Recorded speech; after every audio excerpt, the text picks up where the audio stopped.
Yo, what's up guys? Welcome to the Dabs of Reality show. I'm your host, Tom Crawshaw. And today I want to answer the question, are psychedelics dangerous? Now, I've just done a bunch of videos on my experience with LSD and magic mushrooms, which I'll link in the description. But maybe the question you've got are these substances dangerous? Can you overdose on them? And can you even get stuck in a permanent trip? Sounds scary. I'm going to answer these questions in this video. So listen, if you're not already subscribed to the channel, please make sure you go and hit that red button below. Massively appreciate it. I'm doing more videos on psychedelics, spirituality, biohacking, and a whole bunch more. Also, before we get into the content today, I'm not promoting the use of any illegal substances in this video. I'm making this purely from a harm reduction perspective. So if you do choose to go and try some of these substances out, I'm giving you the information to try and stay as safe as possible. So let's talk about the physical dangers. Now, in terms of overdose, is it possible to overdose on LSD, magic mushrooms, or DMT?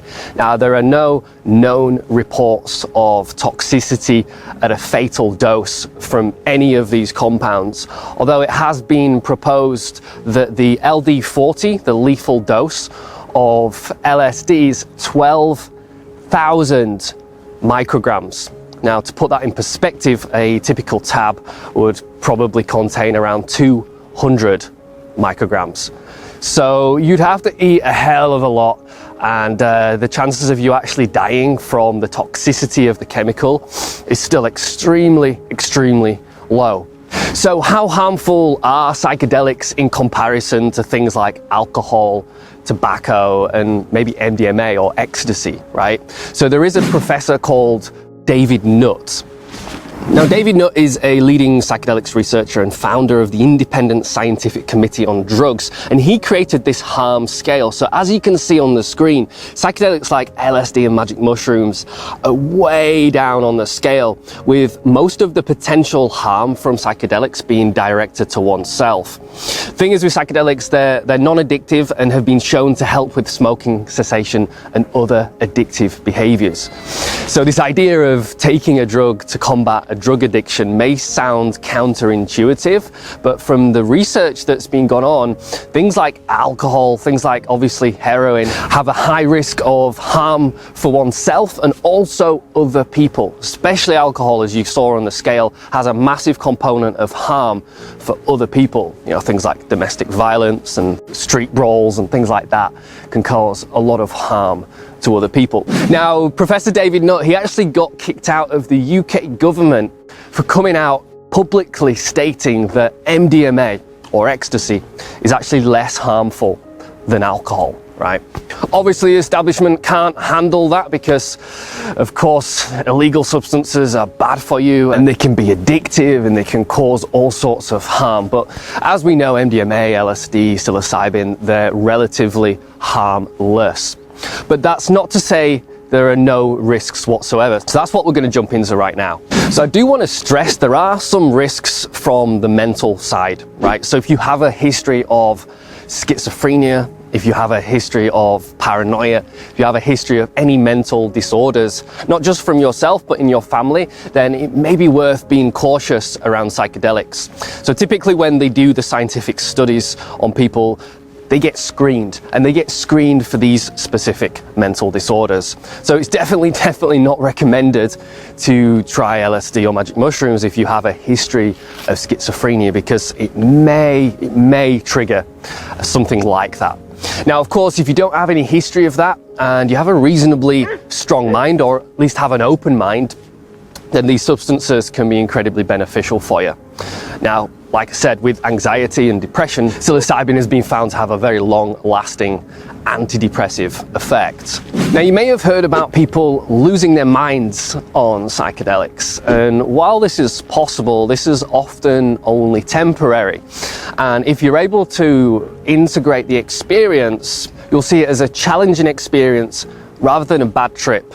Right, we're going to talk about bad trips in just a moment, but losing your mind is really connected to ego death, because our sense of self is tied up in the areas of the brain that get shut down when we take psychedelics, which is the default mode network, which I'll go into more detail in another one of these videos. But when we lose our mind and we put it back together again, we put the pieces back, we actually examine the pieces that we put back together, and we can be more aware of, exactly who we are and the person that we're becoming, and some of the beliefs and the patterns that may be nudging us off track.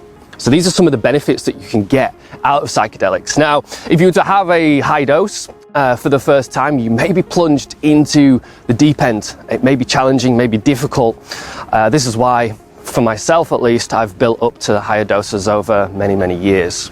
Now, there is something called hallucinogen persisting perception disorder.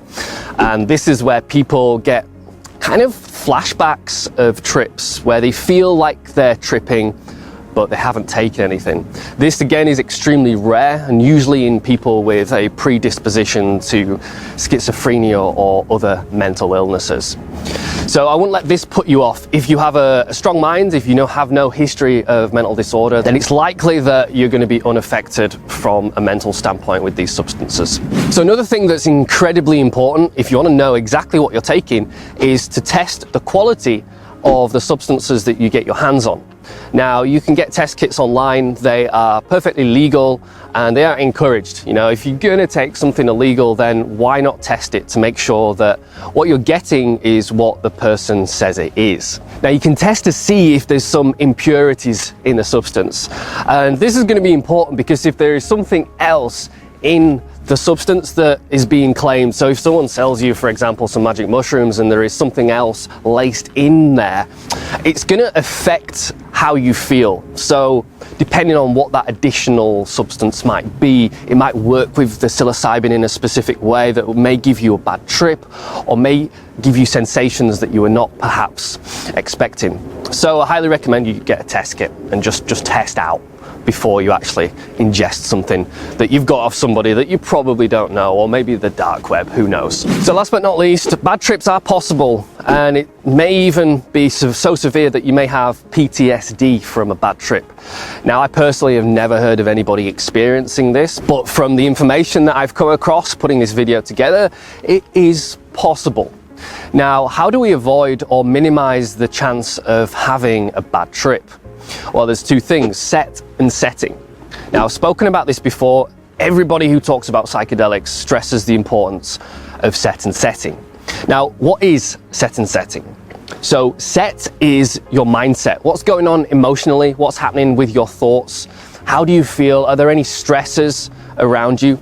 So this is your internal environment, and it's really important that we quieten down our internal environment, make sure there's no real stress going on around us, and that we're in a place in our life where we feel relaxed and ready to jump into the experience that you're about to have. Now, setting is all about the environment. So are you in a comfy place? Who you're with? Are you with friends? Are you with people that you don't know? Have you got a space of time in your schedule that is uninterrupted? These are super important things. Now, if just one of these little elements is out, that's going to increase your chances of having a bad trip. So set and setting, super important. Make sure you pay attention to these things before you go and experiment with yourself. So listen guys, that's all I've got for this video. I hope you found it useful. In my opinion, psychedelics aren't dangerous at all if they are in the right hands and you don't have any predispositions to mental disorders. Now, I will say, test your stuff and be safe out there. And until next time, guys, catch you on the flip side. Peace. Thank you so much for watching this video today. I know your time is extremely valuable, so if you've enjoyed today's content, please consider subscribing and clicking that notification bell so you get a notification next time I release another one of these videos. You can also leave me a comment below and let me know what part of this video resonated the most with you, or simply click that like button to let me know you enjoyed this content. And if you want to get your hands on a free 12-minute guided meditation that I recorded to help you manifest your dreams and create whatever you want in your life, go ahead and click the link in the description for your free download. And if you want to check out all the latest blog posts on my blog, dabsofreality.com, the link is down there below as well, along with my Instagram and my Facebook page if you want to consider following me on those platforms. Until next time, catch you on the flip side.